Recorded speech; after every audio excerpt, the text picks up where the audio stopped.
Hello everyone, so welcome to digital marketing basics.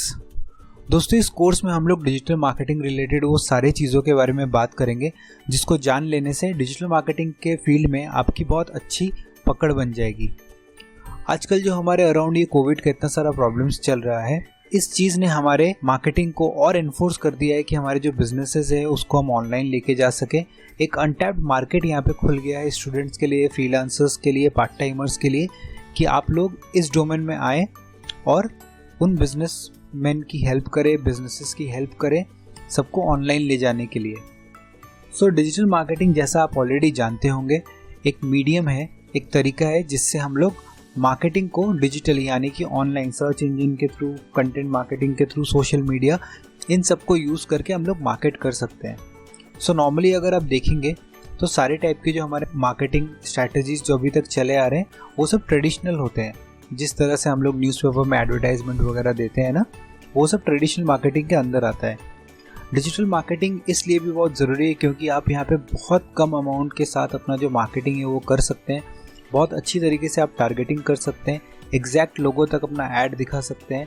और मज़े की बात तो ये है कि आजकल हर कोई मोबाइल यूज़ कर रहा है, डिजिटल डिवाइसेस यूज़ कर रहा है। तो अगर आप करेक्ट टाइम पे, सही जगह और सही टाइम पे अगर आप पहुंचना चाहते हैं, वो सिर्फ और सिर्फ डिजिटल मार्केटिंग के थ्रू ही पॉसिबल है। एग्जाम्पल के तौर पे अगर आप एक न्यूज़पेपर में एडवर्टाइजमेंट देते हैं तो न्यूज़पेपर में एडवर्टाइजमेंट देने के लिए एक तो आपको एडवांस अमाउंट बहुत ज़्यादा लगाना पड़ेगा, और उसके ऊपर से न्यूज़पेपर का ऑडियंस हर तरह का ऑडियंस होता है, बच्चा भी पढ़ता है, बूढ़ा भी पढ़ता है, हर तरह की ऑडियंस उसको पढ़ती है। लेकिन वही चीज़ अगर आप डिजिटल मार्केटिंग के थ्रू अपना एडवर्टाइजमेंट देते हैं तो आप बहुत प्रिसाइज टारगेटिंग कर सकते हैं और एग्जैक्ट उन्हीं लोगों को अपना एडवर्टाइजमेंट दिखा सकते हैं जिनको आप दिखाना चाहते हैं। सो वो सारे स्ट्रैटेजीज के बारे में हम लोग इस कोर्स में बात करेंगे। तो चलिए शुरू करते हैं। So digital marketing plan and strategy. सबसे पहले हम लोगों को ये जानना पड़ेगा कि अगर हम लोग डिजिटल मार्केटिंग करना चाहते हैं तो हम लोगों को इन सब चीज़ों के बारे में थोड़ी नॉलेज होनी चाहिए। तो डिजिटल मार्केटिंग प्लान और स्ट्रैटेजी अगर आप करना चाहते हैं तो आपको इन 5 चीज़ों के बारे में जानना पड़ेगा। Marketing goals, understanding the buyer, inbound marketing, direct response advertising और रोल आउट। इन सब चीज़ों के बारे में मैं आगे आपको बताता चलूँगा, बट आप ये समझ लीजिए कि इनको जब आप डिसाइड कर लेंगे अपने स्ट्रैटेजी में, इनको इनकॉर्पोरेट कर लेंगे, तो आप बहुत बढ़िया तरीके से अपना जो डिजिटल मार्केटिंग का स्ट्रैटेजी है वो आप अपने बिजनेस के लिए बना सकते हैं। और अगर आप एक जॉब कर रहे हैं या फिर आप फ्रीलांसर है, पार्ट टाइमर्स हैं, तो आप दूसरे बिजनेसेस के लिए ये स्ट्रैटेजी बना सकते हैं। सिर्फ इतना ही नहीं दोस्तों, आप कुछ भी करते हैं लाइफ में, उसमें एक प्लानिंग की रिक्वायरमेंट होती है, राइट?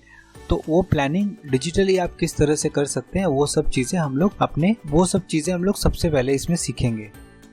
मैं ओपन करता हूँ अपना फर्स्ट स्लाइड, मार्केटिंग गोल्स और ऑब्जेक्टिव।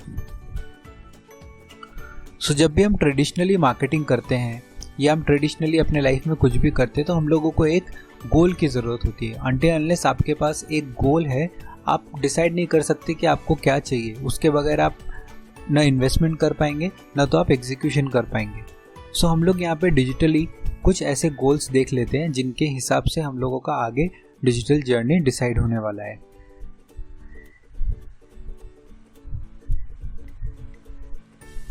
सो जब हम डिजिटल मार्केटिंग ऑब्जेक्टिव्स के बारे में बात करते हैं तो वो मेजरली 4 तरह के हम लोगों के मार्केटिंग ऑब्जेक्टिव्स होते हैं। सबसे पहला तो है एक्विजिशन ऑब्जेक्टिव, जहाँ पे हम लोग अक्वायर करने के लिए, नए नए कस्टमर्स को एक्वायर करने के लिए जो हम लोग स्ट्रैटेजीज बनाते हैं वो हमारे एक्विजिशन ऑब्जेक्टिव्स में आता है।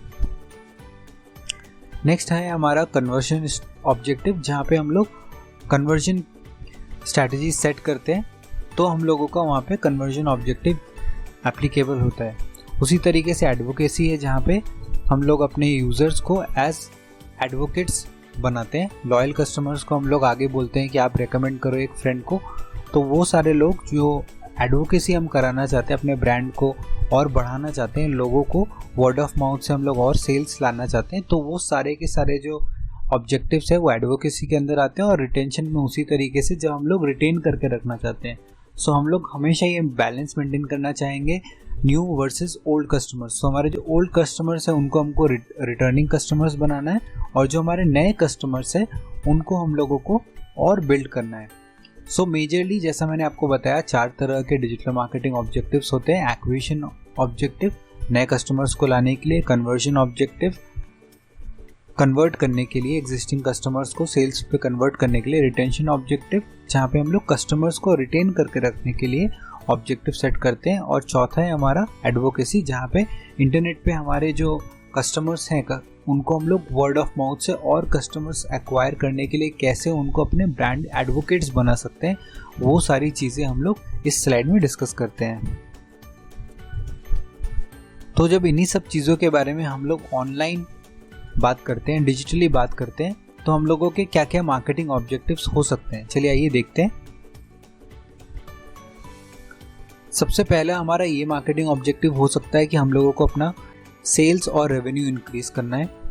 सेकंड हमारा मार्केटिंग ऑब्जेक्टिव हो सकता है हम लोगों को टारगेटेड ट्रैफिक अपने वेबसाइट पे लेके आना है। सो अगर आपके वेबसाइट पे ट्रैफिक आएगा तो वो, अगर आपका पूरा का पूरा सेल्स फनल ठीक से बिल्ट है तो आप उसको कन्वर्ट कर सकते हैं एक बढ़िया से रेवेन्यू में। थर्ड है हमारा इंक्रीज योर ऑनलाइन विजिबिलिटी।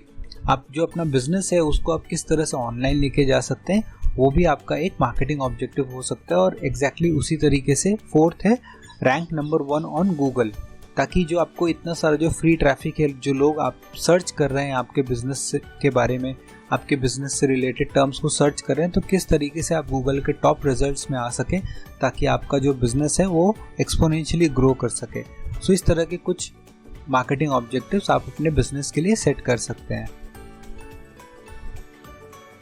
चलिए हम लोग देख लेते हैं, अगर इसी को हम लोग और ब्रेक डाउन करके बात करना चाहें कि मार्केटिंग ऑब्जेक्टिव किस तरह का होता है, एक्चुअल मार्केटिंग ऑब्जेक्टिव किस तरह का होता है, तो हम लोग एक नेक्स्ट अपना जो स्लाइड है वो देख लेते हैं। सो जैसा हमने पिछले वाले स्लाइड में बात किया था, मार्केटिंग ऑब्जेक्टिव समवॉट देखिए यहाँ पे वैसा ही है, बट हम लोग और ड्रिप डाउन करके हम लोग एग्जैक्ट मेंशन करते हैं कि हम लोगों को किस टाइप का ऑब्जेक्टिव सेट करना है। सो यहाँ पे देखिए, जैसे अगर आपको सेल्स इंक्रीज करने का अगर ऑब्जेक्टिव सेट करना है तो आपका मार्केटिंग ऑब्जेक्टिव होना चाहिए increase sales by 10% from existing customer by the end of year. तो इस तरह का आप एक ऑब्जेक्टिव सेट कर सकते हैं। या फिर आपको ऑर्गेनिक ट्रैफिक बढ़ाना है 25% से एंड ऑफ ईयर। तो इस तरीके से आप लोगों को अपना जो मार्केटिंग ऑब्जेक्टिव है वो सेट करना होगा। जब आप मार्केटिंग ऑब्जेक्टिव एक सेट करेंगे, उसी हिसाब से आप बैक ट्रैक करके देख सकते हैं कि वहाँ तक पहुँचने के लिए आपको कौन से स्टेज में क्या क्या चीज़ों को करना पड़ेगा। जब आप आगे चल के फेसबुक, गूगल, इन सब पे डिटेल्ड स्टडी करेंगे, स्पेशलाइजेशन करेंगे उनको और क्लोजली सीखेंगे, तब आपको रियलाइज़ होगा कि मार्केटिंग ऑब्जेक्टिव का जो इम्पोर्टेंस है वो बहुत ज़्यादा है। क्योंकि हर एक प्लेटफॉर्म पे, चाहे वो ऐड प्लेटफॉर्म हो, चाहे ऑटोमेशन प्लेटफॉर्म हो, आपके मार्केटिंग ऑब्जेक्टिव के हिसाब से ही बैक ट्रैक करके बाकी सारी चीज़ों का डिसीजन लिया जाता है। सेकेंड है हमारा understanding the buyer. So until unless आप अपने बायर को बहुत क्लोजली स्टडी कर सकते हैं, बहुत क्लोजली आप उनके बारे में समझ सकते हैं, आप उनको सेल्स अपना जो क्लोज करना है, जो आपका ऑब्जेक्टिव है, वो आप मीट नहीं कर पाएंगे। सो हम लोग इसमें देख लेते हैं कि किस तरीके से हम लोग अपने बायर्स को और क्लोजली स्टडी कर सकते हैं। बायर्स को बहुत क्लोजली मॉनिटर करने के लिए आप लोगों को बायर्स का जर्नी समझना पड़ेगा कि बायर किन किन स्टेज से होके गुजरता है एक सेल को क्लोज करने के पहले। तो आप बहुत ईजिली, बहुत अच्छी तरीके से अपना जो बिजनेस है उसको डिजिटली रेडी कर पाएंगे। सो देखिए, बायर जो होता है वो सबसे पहले अवेयरनेस की स्टेज से जाता है, जहाँ पे वो कोई एक प्रॉब्लम फेस कर रहा है जिसका उसको सॉल्यूशन चाहिए। मोस्टली जो सेल्स होता है वो उसी के बेसिस में होता है। जब तक बायर का जो आप प्रॉब्लम स्टेटमेंट है वो आप स्टडी नहीं करेंगे, उसको आप नहीं समझेंगे, तब तक आप अपना सॉल्यूशन यानी कि आप अपना प्रोडक्ट उनको सेल नहीं कर पाएंगे। सो अवेयरनेस होना ज़रूरी है। आप बायर के बारे में जानिए, कहाँ पे वो लोकेटेड है और उनकी क्या प्रॉब्लम स्टेटमेंट है। फिर आता है हमारा कंसिडरेशन स्टेज। कंसिडरेशन स्टेज में बायर कंसिडर करता है कि कौन कौन से उसके पास ऑप्शंस है, वो चेक करता है customer testimonials, reviews, detailed information लेता है वो सॉल्यूशन के ऊपर। ये सब लेने के बाद फाइनली वो परचेज़ करता है। लेकिन परचेज़ के पहले भी अगर आप देखेंगे तो एक फ्री ट्रायल यहाँ पे होता है। सो इतने सारे ऑप्शंस, इतने सारे स्टेजेस से वो गो थ्रू करता है, अवेयरनेस, कंसिडरेशन और परचेज़। ठीक है, और ये हर एक स्टेज में यहाँ पे आपका ये बिजनेस लोकेटेड है, हर एक स्टेज में आप उनसे उनका डिटेल्स लेना चाहते हैं, इसीलिए आप उनको पूछते हैं कि not ready to move to the next step, तो आप उनका ईमेल कैप्चर करते हैं। सो ये वो स्टेज है जहाँ पे आप अपने लीड्स का नर्चर करते हैं, आप उनके प्रॉब्लम्स का सॉल्यूशन देने की उनको कोशिश करते हैं और उनको धीरे धीरे इस प्रोसेस से आप आगे लेके जाते हैं ताकि वो एक परचेस को कंप्लीट कर सके। सो ये जो प्रोसेस है अवेयरनेस से लेके कंसिडरेशन से लेके परचेस तक, इसको समझना बहुत ज़रूरी है। अगर आप बायर का जर्नी नहीं समझेंगे तो आप इसके फुल पोटेंशियल को अनलॉक नहीं कर पाएंगे। सो दोस्तों, इस वीडियो को हम लोग यहीं तक रखते हैं, बायर्स जर्नी तक। आगे और इंटरेस्टिंग चीज़ें सीखेंगे। फिलहाल के लिए थैंक यू सो मच।